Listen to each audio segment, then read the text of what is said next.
శ్రీకాకుళం జిల్లాలో నెల్లిమర్ల మారేడుబాక అనే గ్రామంలో కోనాదాసు రత్నాలమ్మ దంపతులకు పుట్టిన పెద్ద కుమారుడు అయిన రంగారావు అనబడిన ఆంధ్రేయ గారు. ఆంధ్రేయ గారు తండ్రి మిలిటరీలో పనిచేసేవారు. వారి విద్యాభ్యాసం గంపలగూడెం, తిరువూరు, కృష్ణా జిల్లాల్లో జరిగింది. ఆంధ్రేయ గారు ఫుడ్ కార్పొరేషన్ ఆఫ్ ఇండియాలో మంచి ఉద్యోగం చేసేవారు. ఆయన ఆటల రంగంలో ఎంతో ప్రవీణులు. కబడ్డీ ఆటల్లో నెంబర్ 1 ఛాంపియన్ గా పేరు పొందారు. రాజమండ్రికి చెందిన గుణపర్తి గంగరాజుకు రత్నమ్మ గారి దంపతులకు పుట్టిన 2వ కుమార్తె మల్లీశ్వరి అనబడిన లూదియమ్మతో వివాహం జరిగింది. వారి వివాహం అయ్యేటప్పటికీ ప్రభువును తెలుసుకోలేదు కాబట్టి హిందూ వివాహం జరిగింది. తరువాత భార్యతో కలిసి ఉద్యోగం నిమిత్తం కలిదిండి, బందరు, జంక్షన్ ప్రాంతాలు తిరుగుతూ ఖమ్మం వచ్చి స్థిరపడినారు. ఆ తర్వాత తన అత్తమామలు ప్రభువును తెలుసుకొని రక్షణలోకి రావటాన్ని చాలా వ్యతిరేకించారు. కొంతకాలానికి తన భార్యకు కలిగిన అనారోగ్యం వల్ల ఎన్నో డాక్టర్ల వద్దకు వెళ్ళినా నయమవ్వక ఆఖరుకు ప్రభువు చేత స్వస్థత పరచబడినారు. అది చూసిన ఆంధ్రేయ గారికి చిన్న విశ్వాస బీజం మొలచింది. హనుమాన్ జంక్షన్ లో భూషణం పాస్టర్ గారి ద్వారా, తోడలుడు సత్యం గారు, వదిన విజయమ్మ గారి ద్వారా బలపరచబడి బాప్తిస్మ పొంది రక్షణ పొందారు. ఆంధ్రేయ గారి కుమారుడు విజయ్ కుమార్, కుమార్తె జ్యోతి. ఉద్యోగం నిమిత్తం ఖమ్మం వచ్చాక దేవునిలో బలంగా ఎదిగి సేవ పట్ల ఆసక్తి కలిగి అనేక ప్రాంతాలలో ప్రభువుని గూర్చి ప్రకటించారు. ఐపీసీ సంఘ కాపరి జాన్ గారి సంఘంలో ఆయనకు కుడిభుజంగా జానయ్య గారి నుండి ఎన్నో ఆత్మీయ సత్యాలు నేర్చుకొని శిష్యునిగా ఎదిగారు. తదుపరి జయసూరమ్మ గారు ఇంకా కొందరు సేవకులతో కలిసి ఎన్నో ప్రాంతాలు సేవలో నలిగి శ్రమలు సహించి ఎండ వాన లెక్క చేయకుండా, ఆకలి దప్పులు పట్టించుకోకుండా ప్రభువు కోసం పరితపించి సేవ చేశారు. ఆయనలో ప్రభువు పట్ల ఉన్న అధిక ప్రేమ, ఆసక్తిని బట్టి ప్రభువు పిలుపుకు లోబడి 2005వ సంవత్సరంలో ఉద్యోగం వదిలి పరిపూర్ణంగా ప్రభు సేవకు అంకితమయ్యారు. ఇప్పుడు మీరు చూస్తున్న సంఘం ఉన్న ఈ స్థలం 2003వ సంవత్సరంలో ఇలా లేదు. ముండ్ల తుప్పలు, రాళ్లు, రప్పలతో నిండి ఉంది. అలాంటి ప్లేస్ లో దేవుని నడిపింపును బట్టి 10 మంది విశ్వాసులతో సంఘానికి పునాదులు వేశారు. ఆయన పరిచర్యలో వందలాది మందికి బాప్తిస్మం ఇచ్చి రక్షణలోకి నడిపించారు.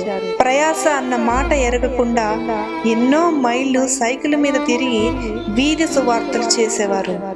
రాత్రి పగలు విశ్రాంతి ఎరగకుండా చిన్నగోపతి, గొల్లగూడెం, జగ్గయ్యపేట, వత్సవాయి అలా అనేక ప్రాంతాలు, ఖమ్మం చుట్టుప్రక్కల ఉన్న అనేక గ్రామాలు, ప్రాంతాలు సైకిల్ మీద కాలినడకన తిరిగి ప్రభువు కోసం ప్రయాసపడిన అలుపు అనేది ఎరుగని సేవకుడు ఆంధ్రేయ గారు. ప్రయాసపడి ఆత్మలు సంపాదించి వారిని పరిచారకులుగా తీర్చిదిద్ది ఆయా ప్రదేశాలలో సంఘాలు స్థాపించారు. ఎంతో మందికి తన చేతుల మీద వివాహం జరిపించి దీవెనకరమైన కుటుంబాలుగా నిలబెట్టారు.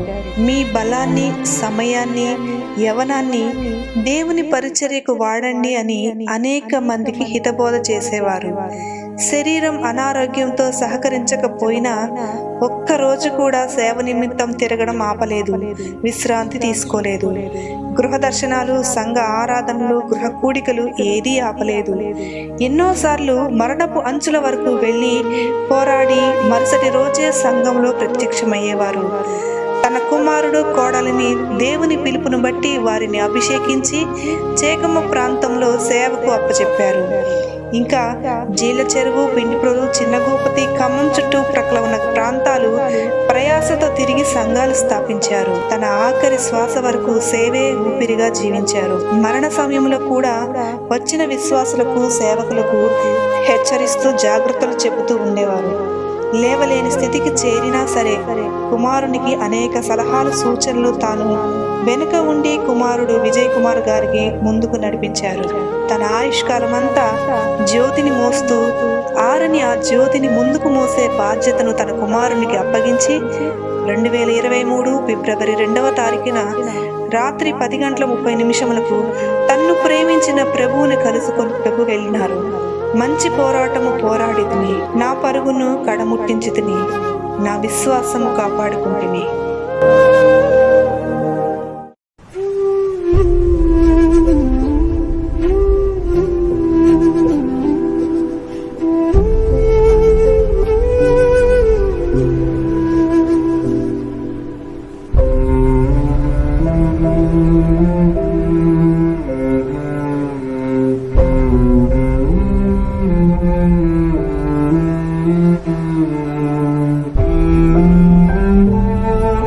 మనుషులు తోడు కోసం ఆరాటపడతారు.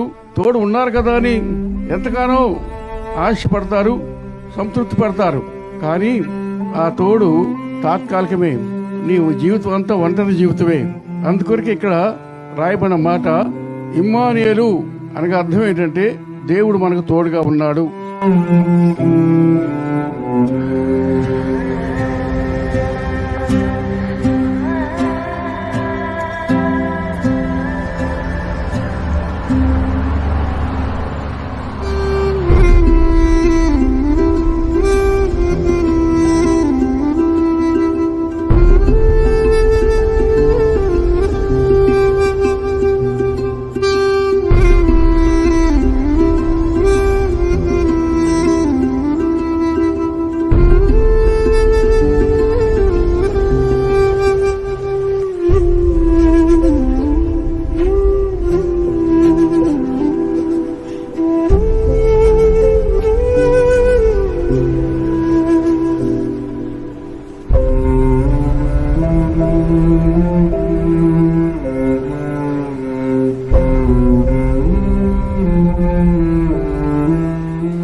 మార్పు చెందితే బతికితే దేవుళ్ళో ఉంటావు, లేకపోతే ప్రభుతో ఉంటావు, పరలోకంలో ఉంటావు. పరలోకం కోసమే ఈ పాకులాట. ఈ కొంతమంది వేల ఖర్చు పెడతారు, కోట్లు ఖర్చు పెడతారు. దేని తెలుసా?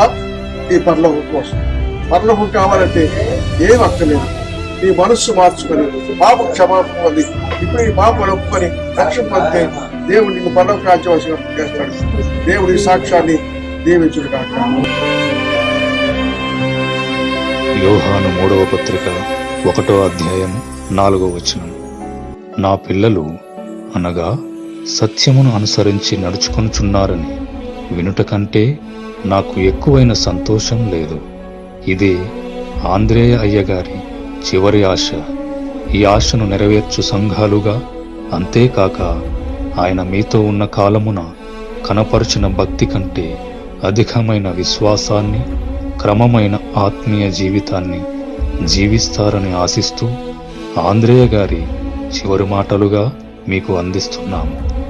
మీకు దేవుని వాక్యము బోధించి మీ పైన నాయకులుగా ఉన్నవారిని జ్ఞాపకము చేసుకొని వారి ప్రవర్తన ఫలము శ్రద్ధగా తలంచుకొనుచు వారి విశ్వాసమును అనుసరించుడి.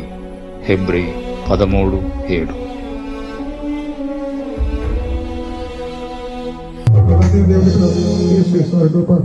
పరిశుద్ధాత్మక కన్నీరు సహవాసం దేవుడు ప్రేమించిన వారికి, ఈ లోక సకల భక్తులకి కూడిన వారికి, మరియు మీటిలో పాల్గొని వాక్యం విన్నవారికి, వాక్యం అందించిన వారికి దేవుడు సదాకాలంతో నడిపించిన కాక. ఆమె ఏ శక్తి యేసు సంపూర్ణ కాక. ఆమె హల్లెలూయా.